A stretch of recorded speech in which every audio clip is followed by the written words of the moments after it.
modifications, improvements and new arrivals. What's going on?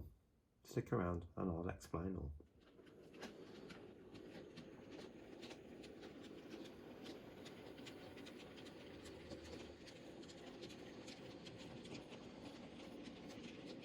One of the first things I want to show you is this, which is a 3D printer.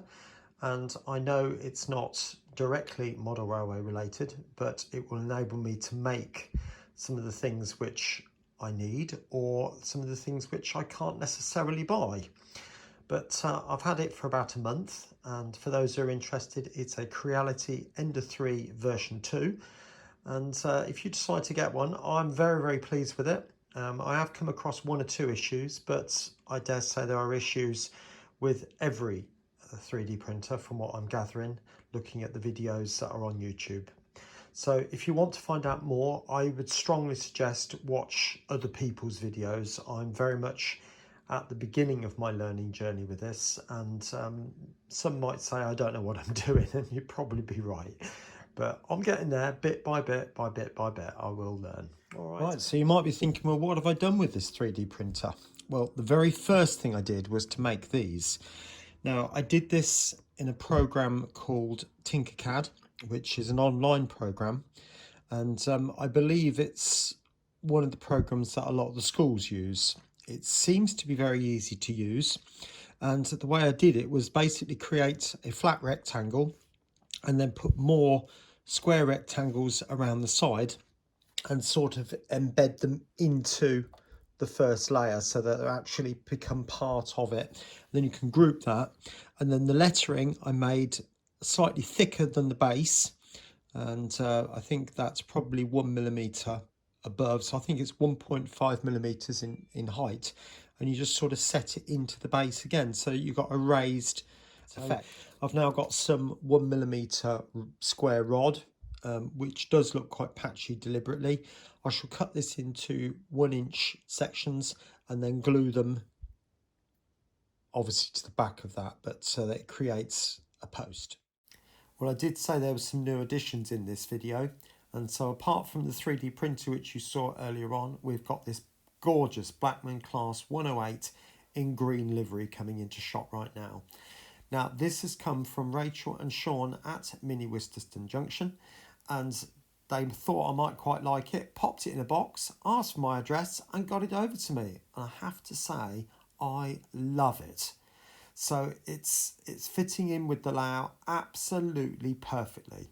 So if you haven't been across to Mini Wisterston Junction, I suggest you go over there, give Rachel and Sean a big sub. They've got two layouts, an N gauge layout and a 00 gauge layout, which are coming on brilliantly. And I have to say, being built at a rate of knots as well. But both of them do pop out and look at the real trains too, a lot of the time at Crewe Station, but also they do go to other locations around and about. So give them a pop across, give them a sub, watch their content, interact, and I'm sure you will enjoy what they do. Right, just to show you a few of the things I've done to this model.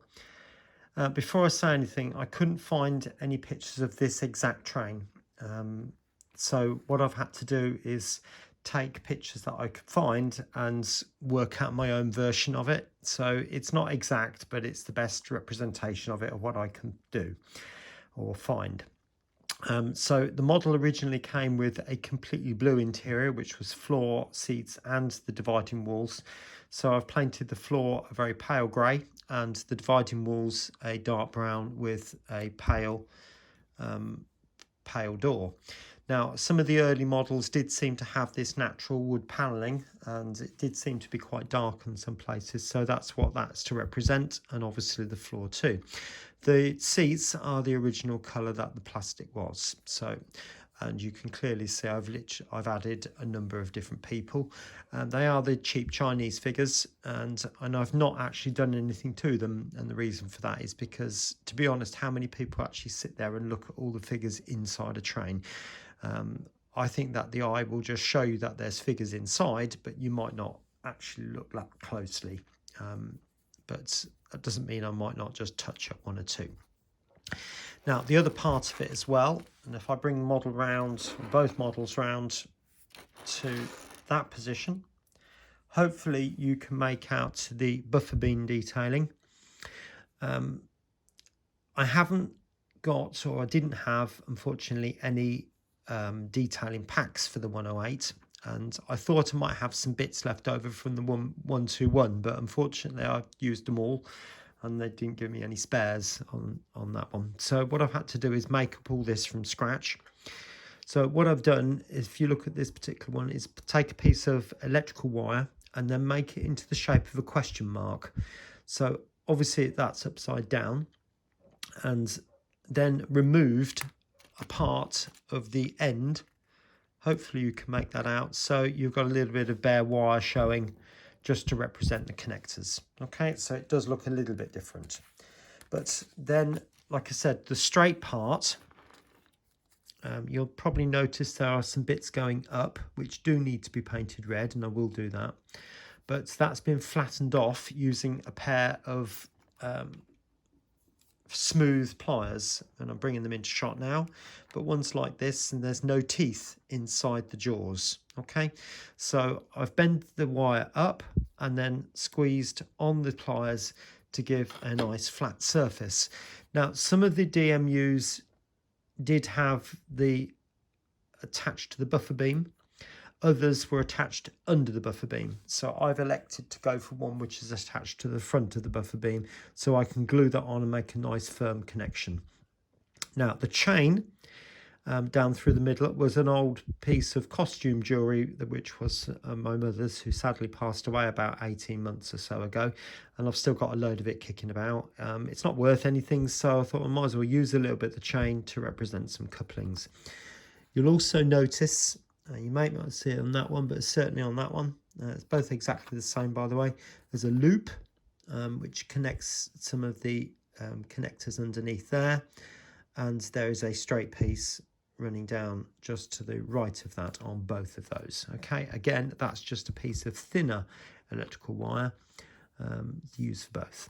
Now the other thing as well, you might be able to also make out that both models have had a weathering, and that was done by using some darker brown for the actual base of that weathering. Then I use a little bit of that, which was the normal colour I used for the weathering, Sleeper Grime Type E colour, which I then dry brushed over the top, and then very carefully, very dry brush a little bit of the grey Administratum from Games Workshop. Okay, so again, you don't have to use those particular paints. That's what I've chosen to do. Oh, and the other thing as well, you might be able to make out in there, I've cut off the NEM pocket, and that is just there.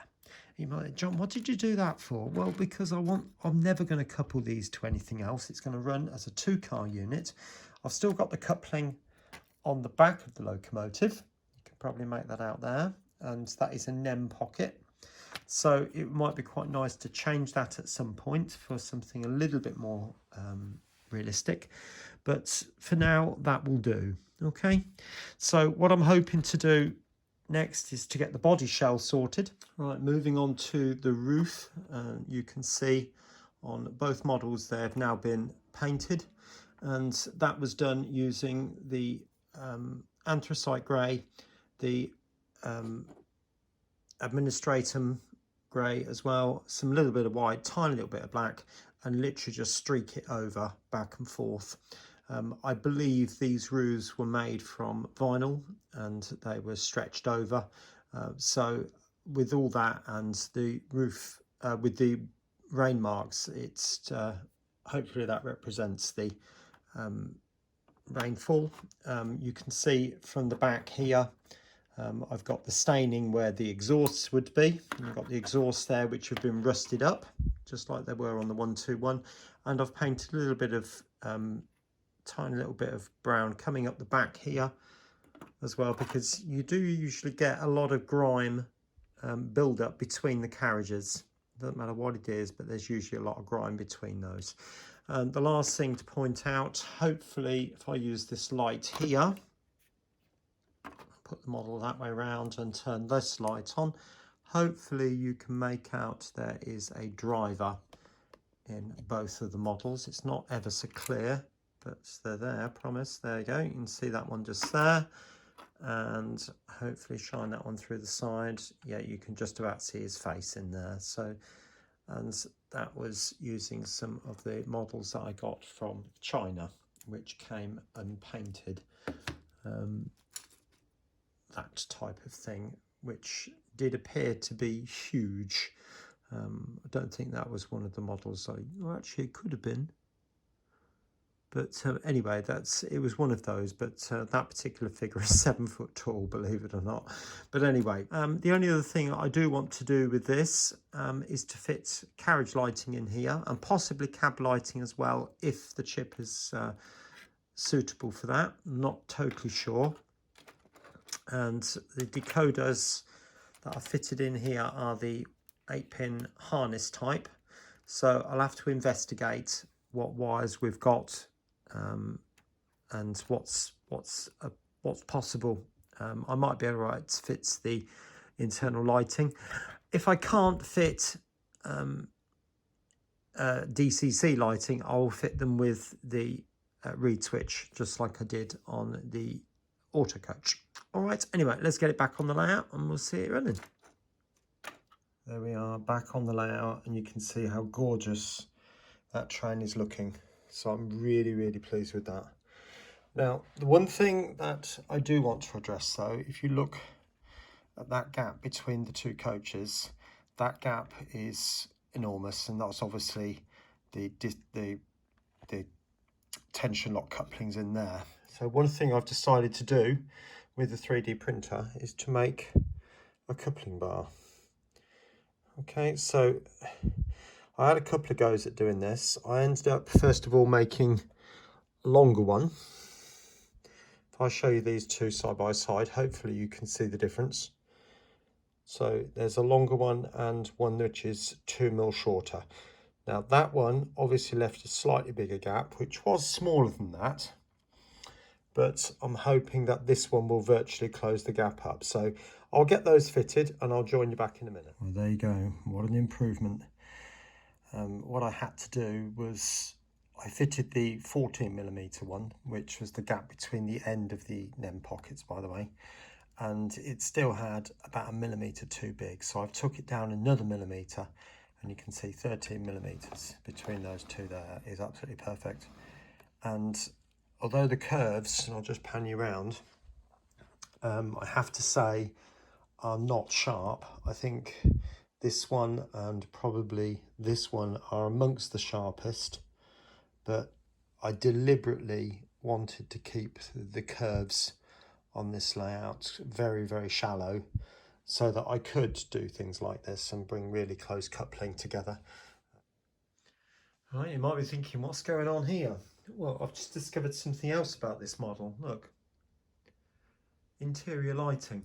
Now I have to be honest, it is a little bit dull, and I've had to black the room out so you can actually see it. So one of the things that I want to do to this model in the future is to fit some stronger lights to that, because obviously they wouldn't be quite that dim. It's just 2 LEDs, one at this end and one at this end, and obviously the corresponding distances in the other coach as well. So I might fit an LED strip in there and experiment like I did with the auto coach and dimming it down a bit. So that's something to think about. All right, let's move on. Right, another reason to have the lights off. You'll see and hear the 66 coming towards you. There's a couple of things I want to show you this. Now you might notice that it now has, I'll bring it a bit closer, 3 working lights on the front end. Whereas before, it didn't. Because this light at the top here didn't work. For whatever reason that was. So I decided to open it up under the careful guidance of Peter Dixon. Thank you so much, Peter, for all your help and advice on this. But I discovered when I removed the cab from inside here, you've got a glazing clear unit, and it fell out. And it was as simple as that. The LEDs worked, but the glazing unit wasn't in the right place. So all I had to do was put it back into the right place, put the cab back in, and hey presto, it works, which I'm really, really pleased about. Now, I am aware that these two small white lights, there should be that one illuminated as well. I can't get this model to do that, but maybe that's something that could be reprogrammed if somebody knows how to get that working lights. So I've got 4 lights on the top, so I've got the big headlight there, and then the 2 marker lights either side, and then when you're running night running mode, you get the big full light come this side and go off that side. If anybody knows how to do it or how to reprogram this, I'll be very interested to hear from you. So there's that. Anyway, moving on, there's something else I want to show you with this.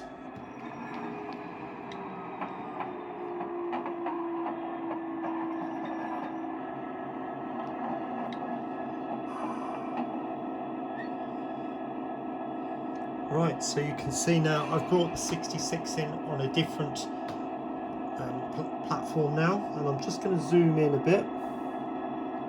Now hopefully you can now see I've got the Sarah nameplate. Hatton sent these through probably around about 6 weeks ago, and I just, because I haven't done that many videos on the layout, I thought I'll just do them as and when I'm ready. Now, I heard somebody say a simple way of sticking nameplates on is to use double-sided tape, and that's all I've done. So if I want to remove them, I can. The double-sided tape would come off and it wouldn't damage the loco. Whereas I've seen people, and I'm sure you have as well, where people have super glued them on, got glue squidged out the side, or they're gone on wonky, as like some of these did originally, I understand. Matt Slade had one which went on wonky, and it's nigh on impossible to get it off without damaging the loco. So double-sided tape, put it on, literally just cut around the outside of the nameplate, stick it on, job done. And actually, some of you may know I bought this particular one. I wanted this livery, the Europort livery, and I was absolutely gobsmacked when I realised that they were doing this one, which is called Sarah after my daughter. So that was one of the reasons why I got this particular locomotive. Okay, right, let's move on to the next thing.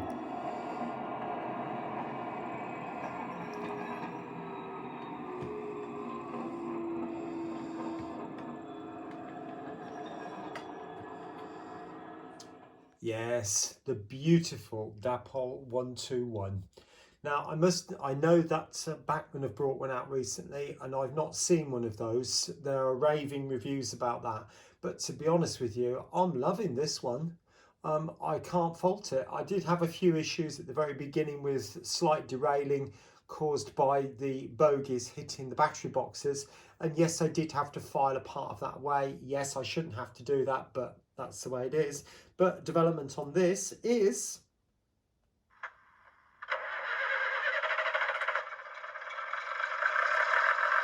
Yes, it's now got a diesel engine. So I'll turn the lights on. Hopefully you can see that. So we've got cab lights. And although different to the Dapol decoder, I could have both cab lights on at the same time.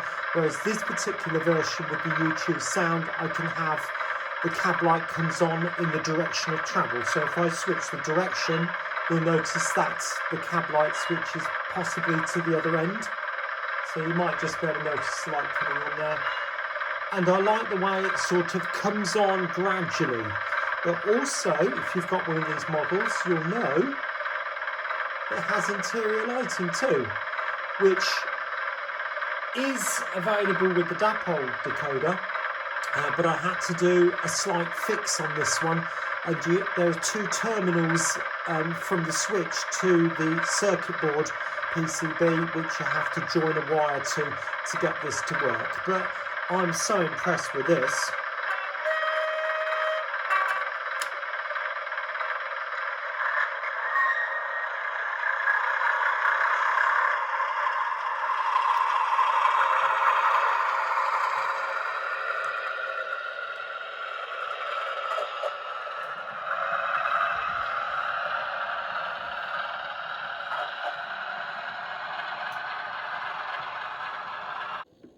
And one next thing to show you, bringing the Pekit in, and I'll just zoom in a tad closer.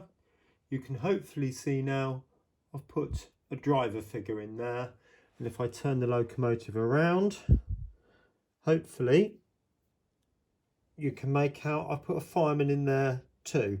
Now, to be honest with you, I don't know whether a little loco like that would have had a driver and a fireman, but to be honest, I don't care.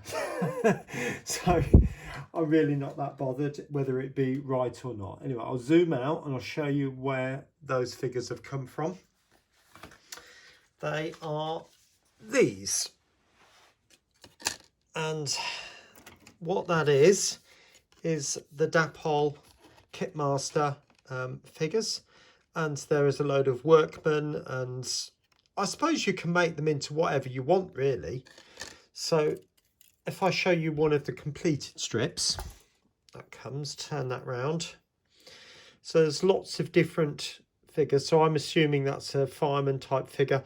That's the figure I've used there, because you get 3 of the same strip.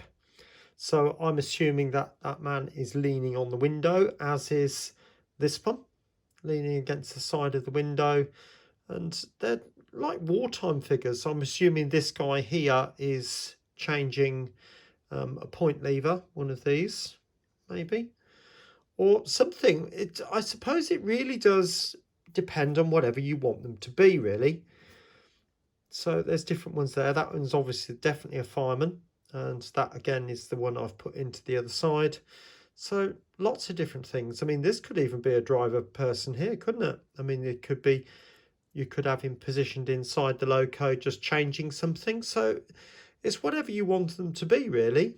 So I'll probably end up painting one of these up, because that looks like a station master type figure. So I'll probably have him standing on the platform somewhere. But yeah.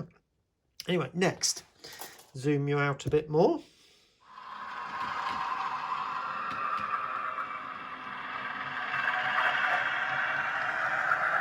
Right, regarding future plans for the layout, I am going to put some kind of shelter in this general area here. Obviously station signs will probably go around here, one sort of near the path about there, and one on the other side of the footbridge, and there'll be a double-sided one on this platform here, which I may get fitted in this video, I may not.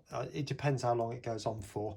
But I obviously want to put lights in this, so I am on the lookout for some yard lighting, and there's a particular type I'm after, so it's finding them, to be honest. But if I can't, I'll have to go with the standard.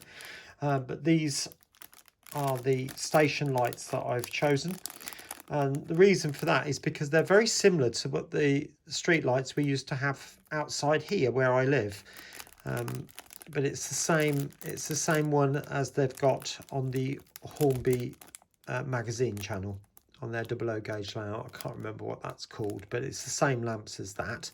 So I've got about half a dozen of those, so there'll be around about 4 or 5 down that platform, and I'll put maybe 1 or 2 working on this one, and then maybe a dead one at that end, just to give the impression that the platform's you know, being more dilapidated as it is.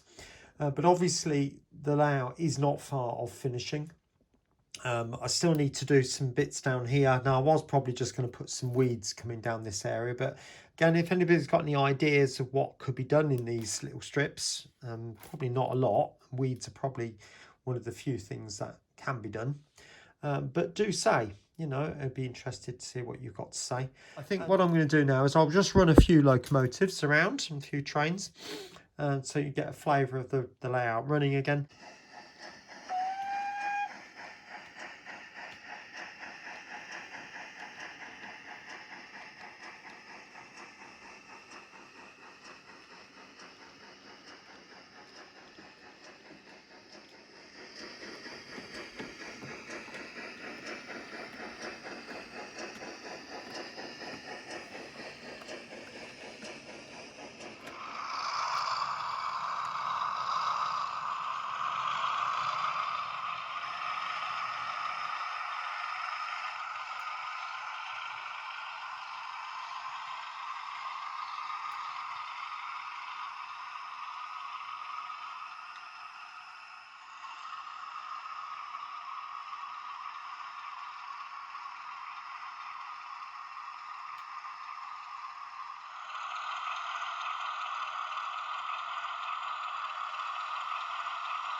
Well, I hope you've enjoyed the video there, the little running session, and all the little tweaks and improvements and modifications that have been made to the different stock and parts of the layout over the last couple of months. But also a massive thank you to Rachel and Sean for this model in front of you here. So I'm really, really pleased with that. Anyway, moving on then, the top video that is going to be appearing on your screen is going to be all about the Hornby Prairie, which was the last video that I did. And I think a nice little reminder of the bridge, which is down there, for the second video. Okay, I'll see you again soon. Take care, everybody. Bye for now.